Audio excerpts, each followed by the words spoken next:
Magandang araw po muli sa inyong lahat.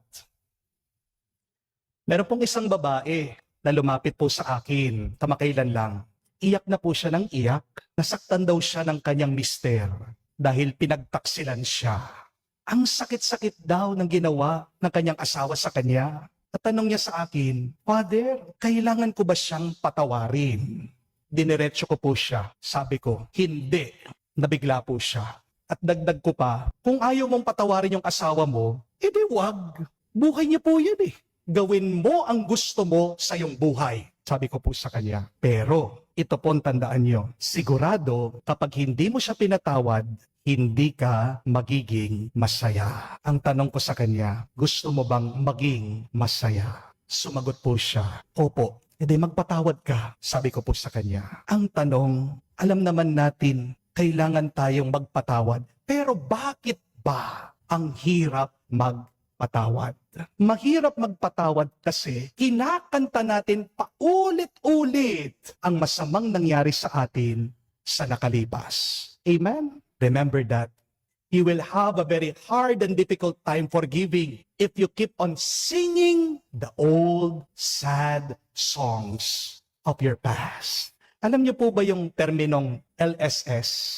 Ano po yung ibig sabihin ng LSS? Last Song Syndrome. Ibig po sabihin ng LSS, hindi mo maalis-alis sa iyong isip yung tono, yung kanta. Di po ba? Halimbawa, pag narinig mo, buksan mo, papasukin ako, bulaklak para sa'yo. O di ba? Yung iba sa inyo, kumanta. Yan po yung LSS. Yung kahit na walang tumutunog na musika, meron kang naririnig paulit-ulit dyan sa iyong isip. Di po ba?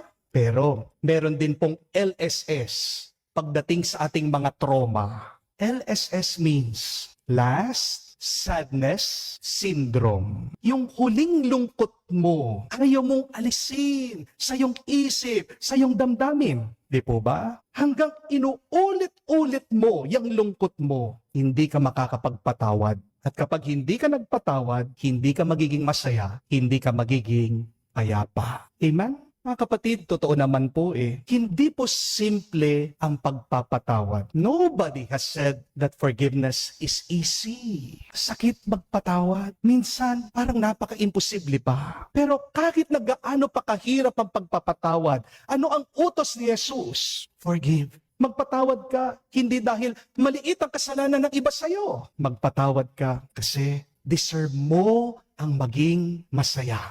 Amen? Magpatawad ka kasi mas malaki ang grasya na tatanggapin mo kung magpapatawad ka. Magpatawad ka kasi malaki ang puso ng Diyos.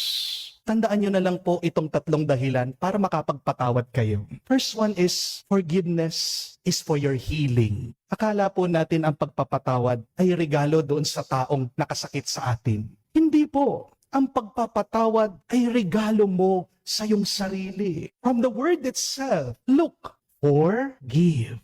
You give yourself freedom when you forgive. Kapag hindi mo pinatawad ang iba, ano po ang bunga nito sa iyo? Galit, inis, puot, pait. Kapag pinapatagal mo yung galit sa iyo, mamumunga po yan ng pagkamuhi at hinanakit. Di po ba? Ang taong hindi nagpapatawad, para pong nagtatago ng basura sa kwarto niya. At habang tumatagal yung basurang yan, anong nangyayari? Nagiging lason. Nagkakaroon ng virus, ng bakterya. Binibigyan ka ng sakit. Di po ba? Understand, my dear friends, unforgiveness is like drinking poison, hoping that the other person will die. Ang pagpapatawad, hindi mo naman sinasabi sa iba, tama ka, mali ako. Pero kapag nagpapatawad ka, ang talagang sinasabi mo, ayaw ko nang maging bilanggo nitong sakit na nararamdaman ko. Forgive, that is your medicine. Forgiveness, that is your healing. But second, remember that forgiveness restores your peace. Ang kapatid, ang kapayapaan ay hindi po nangyayari kapag nagbago na yung taong nakasakit sa iyo. Nagkakaroon ka ng kapayapaan kapag pinipili mo ito. Nagkakaroon ka ng kapayapaan kapag pinapalaya mo ang puso mo sa sakit na nakalipas. Amen? Minsan, meron po mga tao, patay na, pero nakatira pa rin sa iyong isip Di po ba? Wala na. Sinisingil mo pa dun sa kasalanan ginawa nila. Makakapagbayad pa ba sila? Hindi na. Di po ba? Kapag nagpatawad ka, para ba sinasabi mo, Lord, binibigay ko sa iyo, ikaw ang gumawa ng hustisya. Kapag nagpapatawad ka, pinapahawak mo ang iyong galit sa Diyos. At diyan nagsisimula ang tuwa at kapayapaan. Amen? Pangatlo po at kahuli-hulihan. Forgive because we ourselves are also forgiven by God. Aminin naman po natin, tayong lahat nagkakamali. Tayong lahat nagkakasala. Tayong lahat nakasakit. Hindi lang tayo aware, hindi lang tayo mulat, hindi lang tayo conscious. Di po ba? Pero hindi mo alam, merong tao, sumasakit din ang loob niya sa'yo. Kaya kung ninanais mo, yung mga nakasakit sa'yo, mamatay, mag-ingat ka, baka ikaw sumunod ka rin. Di po ba? Pero kahit na tayong lahat mahina, may atraso sa Diyos at sa ating kapwa, tingnan niyo po ang pag-ibig at pagmamahal ng Diyos. Pinapatawad niya tayo paulit-ulit. Ano ang tanda na tayo'y pinapatawad ng Diyos araw-araw? Yung buhay lang tayo, di po ba? Kasi kung hindi ka pinatawad ng Diyos, dapat matagal ka nang wala dito sa mundo. Amen? Kung hindi ka pinapatawad ng Diyos, dapat matagal ka na niyang hinusgahan. Pero kung umiiral ka pa, humihinga ka pa, at tingnan mo, ang napakarami mong blessing na tinatanggap sa Diyos, di ka ba nagpapasalamat? At kung gusto mo talaga magpasalamat sa Diyos, anong kailangan mong gawin? Magpatawad ka. Yung tinanggap mong pagpapatawad galing sa Diyos, bigay mo naman sa iba. Amen? Kapatid, magpatawad ka hindi dahil deserve nila. Magpatawad ka kasi ikaw, pinatawad ka ng Diyos. At kung mananatili kang hindi ka nagpapatawad, baka dumating ang araw, hindi ka patawarin ng Diyos. At mas malala pa ang iyong maranasan sa iyong buhay. Amen? Ngayon po ang tanong, paano magpatawad? Yan ang pagsubok ng bawat isa sa atin. Maaaring marami po sa inyo magme-message sa akin, magko-comment, sasabihin, Father, gusto ko naman magpatawad, pero hindi ko alam paano. Mahirap magpatawad, pero posible. Amen? Mahirap magpatawad. Mabigat, pero may paraan. At tatlo lang po ang hakbang para tayo makapagpatawad ng mabuti. Number 1, ask God for His help. Ask God for His grace to forgive. Because forgiveness is spiritual. Kailangan po natin ang biyaya ng Diyos. Talagang mahirap pong magpatawad, pero wala namang imposible pagdating sa Diyos. Di po ba? Kaya nga, baka hindi niyo po napansin, balikan niyo ang ating ebanghelyo. Bago po nagturo ang ating Panginoong Hesukristo tungkol sa pagpapatawad, ano yung unang turo niya? Di ba? Tungkol sa pananalangin? Tungkol po sa Our Father. Ang ibig sabihin nito, para makapagpatawad ka ng mabuti, kailangan kang manalangin. Kailangan kang magdasal. Amen? Kaya nga po, ang unang hakbang para makapagpatawad ka, sabihin mo sa puso mo, I forgive. You begin forgiveness through your words.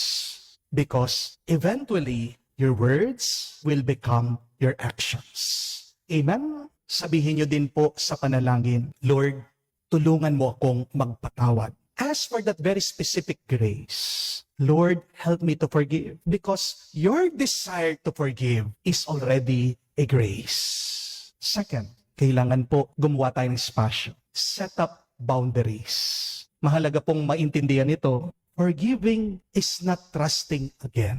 Forgiving is not allowing abuse again. And forgiving is not removing justice. Pwede kang magpatawad at maglagay ng puwang, ng space, ng boundaries. Tandaan niyo po, hindi naman po masamang naglalagay ng pader, ng bakod. Kapag naglagay ka ng fence, ng bakod, anong ibig sabihin? Pinoprotektahan mo yung nandun sa loob. Di po ba? Kapag hindi mo nilagyan ng bakod, anong ibig mo sabihin? Sige, pasok kayo. Sige, kunin niyo. Parang ini-invite mo yung mga tao na manira. Di po ba? At tingnan niyo din po ang ating Panginoong Hesukristo sa kanyang karanasan. When Jesus forgave people, He did not entrust Himself with everyone. Kaya nga po, kung merong pag-aabuso, kailangan meron pa ring proteksyon, accountability, justisya. Forgiveness heals the heart. But justice protects the future. Magpatawad ka, pero huwag ka nang magpapapasok muli ng mga taong nakasakit sa iyo. Amen? Magpatawad ka, pero mag-ingat ka sa mga nanloko sa iyo. Amen? Third and last, allow Jesus to teach you to forgive. Kaya mahirap magpatawad kasi wala tayong sinusundan kung paano magpatawad ng iba. Gawin niyo pong modelo ang ating Panginoon sa inyong pagpapatawad. Naalala niyo po ang ating Panginoong Jesucristo habang siya'y nakapako sa krus. Diba? Sinaktan na siya, pinahiyahan na siya. Pero ano ang sabi ng ating Panginoon? Father, forgive them for they do not know what they are doing. Nakita niyo po, nagpatawad agad ang ating Panginoon. Wala naman nagsorry sa Kanya. Wala naman agad-agad nagbago. Nagpatawad agad si Jesus. Bakit? Dahil mas malaki, mas malakas ang pagmamahal kesa sa pagkamuhi. You can only forgive when your love is stronger than hatred. Amen? Mga kapatid, tandaan po natin. Forgiveness is not saying hindi masakit.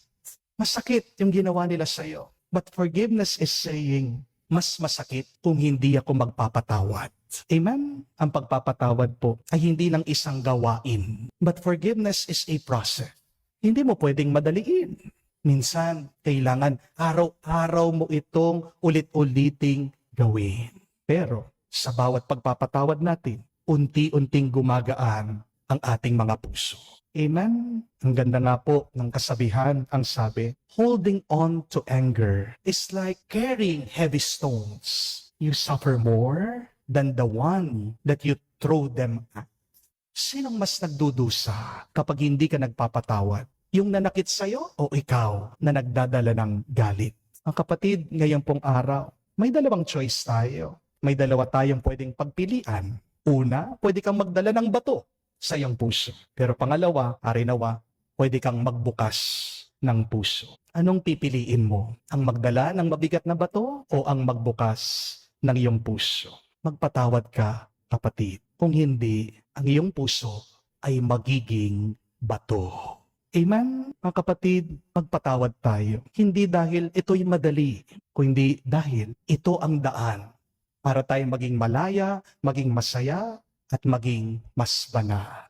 At tandaan niyo po, when you forgive, you will not change your past, but definitely, when you forgive, you will change your future. You'll become a lot more peaceful, you'll become a lot more blessed, you'll become a lot happier now and forever. Amen.